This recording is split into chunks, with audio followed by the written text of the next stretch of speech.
राष्ट्रिय स्वतन्त्र पार्टीको तर्फबाट उहाँ प्रमुख सचेतक पनि हुनुहुन्छ, के कुरा राख्न चाहनु भएको छ राख्नुहोस्, म समय दिन्छु।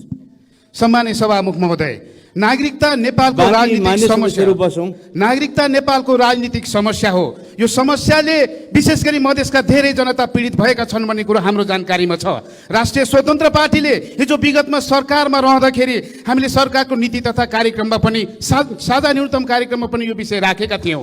संसदमा हामीले नागरिकताको विषयमा सधैँ कुरा उठाउँदै आएका छौँ। तर आज जुन विधिबाट, जुन तरिकाबाट सरकारले जुन रवैयाले यो प्रस्तुत गरेको छ, यसले ती मधेसका ती तमाम नागरिकताविहीन नेपाली जनतालाई नागरिकता दिन होइन, अन्य कुनै स्वार्थले ल्याएको छ भन्ने राष्ट्रिय स्वतन्त्र पार्टीको ठम्मै छ। हामी यसको घोर विरोध गर्दछौँ।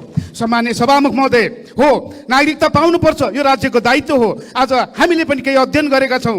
मधेसका मुसर समुदायका धेरै विद्यार्थी स्कुल जान पाउँदैनन् यो राज्यले नागरिकता नदिएर। उनीहरूले पोषण भत्ता समेत पाएका छैनन् नागरिकता नहुँदाखेरि। ब्याङ्कमा खाता खोल्न सकेको छैन।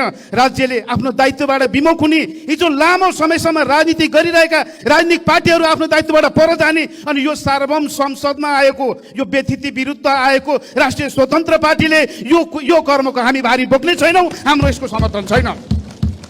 सम्माननीय सभामुख महोदय, यो राजनीतिक विषय हो। यो नेपालको सुरक्षासँग जोडिएको विषय हो। यो मानव अधिकारसँग जोडिएको विषय हो र सँगसँगै यो भू राजनीतिसँग पनि जोडिएको विषय हो। यसर्थ यो गम्भीर विषयमा संसद विशेष समयमा छ, संसदमा खास काम छ भनेर हामीलाई संसदमा बोल्न दिइरहने अनि सरकार लुसु आफ्नो काम गर्ने, यो रवैयालाई अब राष्ट्रिय स्वतन्त्र पार्टी स्वीकार्दैन। यसर्थ हामी गम्भीर भएर भन्न चाहन्छौँ, सरकारले यो रोकोस्, सरकारले यसलाई संशोधन गरोस्। नेपाली जनतालाई नागरिकता पाउनुपर्ने अधिकारको लागि राष्ट्रिय स्वतन्त्र पार्टी सदन र सडकमा जहाँसुकै सङ्घर्ष गर्न तयार छ। तर यो विधि, यो गलत विधि, यो गलत रवैया सुधारिँदैन भने राष्ट्रिय स्वतन्त्र पार्टी ठुलो हेरेर बस्दैन। हामी सरकारसँग जवाब चाहन्छौँ। धन्यवाद।